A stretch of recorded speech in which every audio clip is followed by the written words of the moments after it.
This is my bald cypress. Its scientific name is Taxodium distichum.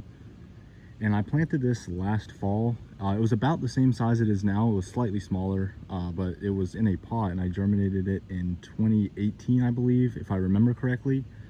I collected the seed locally from a few bald cypresses. And yeah, this is a really cool tree.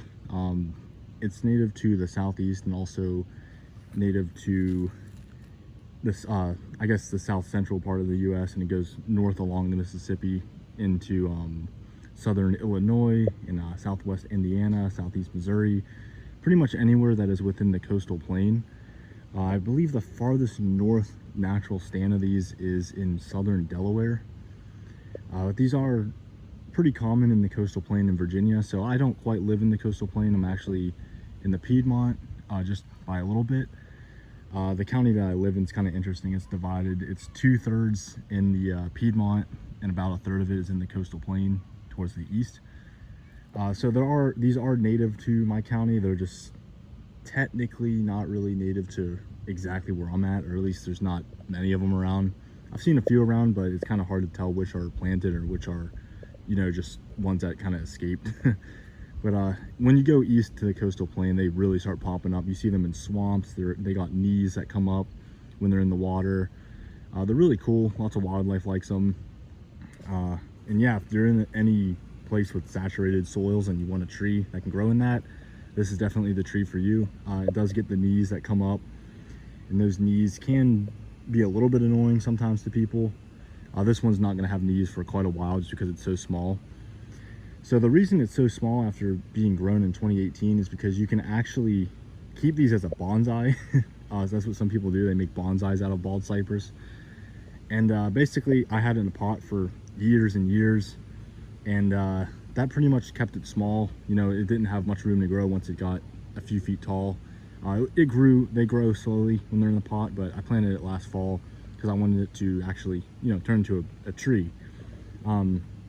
And that's what it's doing now. It's growing. It's in a pretty dry spot, which isn't the most ideal spot for this, but it's all right. They'll grow fine in dry spots as long as you initially water them and get them established. So today it's actually pretty hot out. It's 97 degrees Fahrenheit right now at the time that I'm recording this, so I'm gonna have to dump some water on it. And I don't really know why, but animals, squirrels and chipmunks, and probably rabbits as well, for some weird reason are just digging around it a lot. So I keep having, you can probably see there's a little difference in the color of the soil. Keep having to replace the soil around it, which is weird, but it's annoying. But you know, it hasn't seemed to bother the tree. So yeah, I just wanted to show that. Guess not give an update because this is the first time I'm showing it in the ground, but I will keep everyone updated on how it does, and hopefully it grows a decent amount. They do like full sun, especially when smaller. When they get bigger, you know, they grow naturally in some areas that are pretty shady, so once they get, you know, a canopy at the top that can absorb the sun, they do good. But try to get them in decently full sun. They're also really hardy, so cold weather is not an issue for this tree at all. Not here, you know, not even in farther northern areas. They can grow in New England pretty well. I believe they're hardy down to zone 5B. So yeah, really cold tolerant. It's a really cool tree. I just find them really neat and interesting. It's also pretty neat how they kind of follow the coastal plain all the way to the extreme north of the coastal plain.